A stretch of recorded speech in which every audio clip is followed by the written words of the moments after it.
Hi friends, இன்றைக்கி நம்ம பார்க்க போகிறது கர்ப்பத்தோட முதல் மாதம் என்ன நடக்கும், நீங்கள் எப்படி ஃபீல் பண்ணுவீங்க, அதோடு சேர்த்து நிறைய டவுட்ஸும் எழலாம்.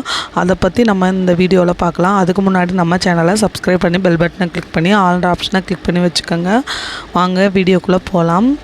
கன்சீவ் ஆகி முதல் மாதத்தில் எல்லா வித உணர்வும் இருக்கும். முக்கியமாக மகிழ்ச்சியாகவும் இருப்பீங்க, உற்சாகமாகவும் இருப்பீங்க, இல்லைன்னா கவலையாக இருப்பீங்க, இல்லை ரொம்ப சோர்வாகவும் இருக்கலாம்.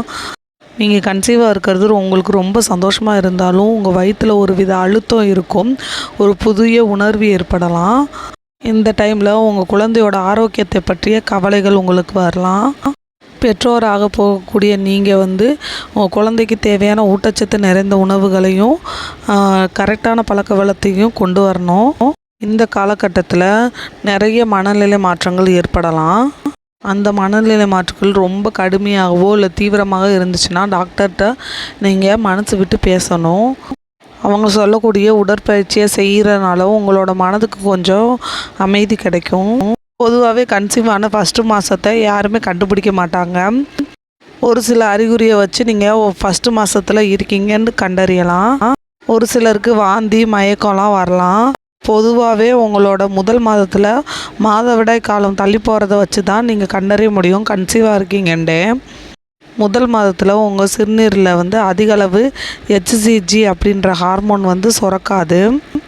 அதனால தான் கர்ப்ப காலத்தை கொஞ்ச நாள் கழித்து கன்ஃபார்ம் பண்ணுறாங்க. அப்பயே அந்த கிட்டில் தெரியாது. உங்களோட யூரினில் ஹியூமன் கொனட்டோட்ரோஃபின் அப்படின்ற HCG அப்படின்ற ஒரு ஹார்மோன் இருக்குது. அது அதிகமாக சுரக்கும் போது தான் நம்மளால் யூரின் டெஸ்ட் பண்ணி நம்ம கன்ஃபார்ம் பண்ண முடியும் கர்ப்ப பரிசோதனையை. உங்களோட பீரியட்ஸ் நின்றுச்சுன்னா அப்பயே நீங்கள் செக் பண்ண பார்க்கலாம். இருந்தாலுமே உங்களோட பீரியட்ஸ் தள்ளி போய் 1 வீக் கழித்து நீங்கள் பார்க்கும்போது ரொம்ப துல்லியமாக தெரியும். நீங்கள் பீரியட்ஸ் தள்ளி போன ஒரே நாளில் நீங்கள் எடுக்கும்போது ஒரு சிலருக்கு அந்த கிட்டில் தெரியாது. ஃபஸ்ட்டு 3 மாதத்தில் கருச்சிதைவு ஏற்படலாம்.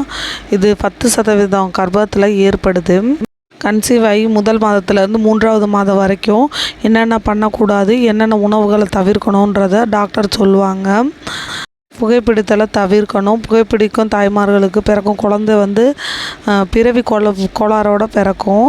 இதில் இருக்கக்கூடிய நிக்கோட்டின் குழந்தையோட மூளை வளர்ச்சியை குறைக்கும், நுரையீரலையும் சேதப்படுத்தும். இதனால் கர்ப்ப காலத்தில் சிகரெட் எடுக்கிறது நல்லதில்லை. அது மணிக்கு மது பழக்கம் இருக்கக்கூடாது. ஏன்னா குழந்தைக்கு பிறப்பு கோளாறு ஏற்படலாம். ரொம்ப பச்சையாகவோ இல்லை குறைவாக சமைக்கப்பட்ட இறைச்சி முட்டைகளெல்லாம் தவிர்க்கணும். வேக வைக்கப்படாத இறைச்சி, அதில் இருக்க முட்டையிலாம் பாக்டீரியா இருக்கும். இது உங்களோட குழந்தைக்கும் உங்களுக்கும் அபாயத்தை ஏற்படுத்தும். சில கடல் வகை உணவுகளை தவிர்க்கணும். பாதரசம் நிறைந்த மீன்கள் நிறையா இருக்கும்.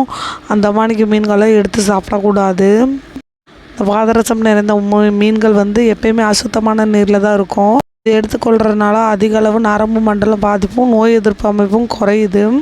அதிக அளவு காஃபினை தவிர்க்கணும். காஃபின் அதிகமாக சாப்பிட்றதுனால உங்கள் நஞ்சு கொடியவே கடந்து குழந்தைக்கு இதே துடிப்பை பாதிக்கும். அதிகமாக உங்களோட வெயிட்டை இன்க்ரீஸ் ஆக விடக்கூடாது. கர்ப்ப காலத்தில் ஏற்படக்கூடிய அறிகுறிகள் என்னென்னா, ஃபஸ்ட்டு உடல் நலக்குறைவு. உங்கள் உடம்புல குழந்தை புதிதாக உருவாகிறனால சாதாரண சூழலை உருவாக்க கூடுதல் வேலை செய்து உங்கள் கர்ப்பப்பையே. அதனால் உங்கள் உடல் சோர்வாக இருக்கும். உங்களோட மார்பகத்தில் மென்மையாக இருக்கும். ஏன்னா ப்ரொஜெஸ்ட்ரான் ஈஸ்ட்ரோஜன் அப்படின்ற ஹார்மோன் அதிகரிக்கிறனால உங்கள் மார்பகம் மென்மையாகுது. கன்சீவான ஆரம்ப காலகட்டத்தில் லேசான பிடிப்புகளும் வயிற்று வலிகளும் இருக்கும். உங்களோட கர்ப்பப்பை நிறைய மாற்றத்தை சந்திக்குது. அதனால் இந்த மணிக்கு அசௌகரியத்தை கொடுக்குது. உங்களுக்கு மலச்சிக்கல் கூட ஏற்படலாம். இந்த டைமில் அடிக்கடி சிறுநீர் கழிக்கக்கூடிய உணர்வு ஏற்படும். இது 2-3 மாதத்துலலாம் மறையிறது இல்லை. இது குழந்தை பிறக்கிற வரைக்குமே இந்த மணிக்கு உணர்வு இருந்துக்கிட்டே இருக்கும். அதனால் யூரின் வரும்போது யூரின் போயிடணும். லேசான ஸ்பாட்டிங் பிரச்சனை இருக்கலாம். கர்ப்பத்தோட ஆரம்ப காலகட்டத்தில் லேசான ஸ்பாட்டிங் இருக்கலாம். அதிக அளவு இரத்தப்போக்கு இல்லாமல் இருக்கும். இது ஹார்மோனோட ஏற்ற இறக்கத்தின் காரணமாக ஏற்படுது. கர்ப்பப்பை வாயில் எரிச்சல் கூட இருக்கலாம். முக்கியமாக காலை நோயின்னு சொல்லக்கூடிய மார்னிங் சிக்னஸ் 6 வாரத்திலிருந்து தொடங்கி 8-9 வாரங்களில் உச்சத்தை அடையுது. சிலருக்கு வேகமாகவே குமட்டல்ன்ற உணர்வு ஏற்பட்டுரும். காலை நேர சிக்னஸ்ன்றது பகல் இரவில் எந்த நேரத்துலையும் கூட வாமிட் வரலாம். இது கர்ப்பத்தோட முதல் மாதத்துலேருந்து தொடங்குது. உங்களோட உயர்ந்த ஹார்மோன் அளவு காரணமாகவும் இது இருக்கலாம். ஒரு சிலருக்கு உணவின் மீது ஆசையும் வெறுப்பும் ஏற்படலாம். கர்ப்ப காலத்தில் ஒரு சிலருக்கு புளிப்பாக சாப்பிடணும்னு ஆசை இருக்கும், ஒரு சிலருக்கு இனிப்பாக சாப்பிடணும்னு ஆசை இருக்கும். இதுவுமே ஹார்மோன் மாற்றத்தின் காரணமாக ஏற்படுது. பிரச்சனையும் இருக்கும். அவ்வளோதான் ஃப்ரெண்ட்ஸ், இந்த வீடியோ உங்களுக்கு பிடிச்சிருந்தா லைக் பண்ணி ஷேர் பண்ணி சப்ஸ்கிரைப் பண்ணிடு. Bye friends.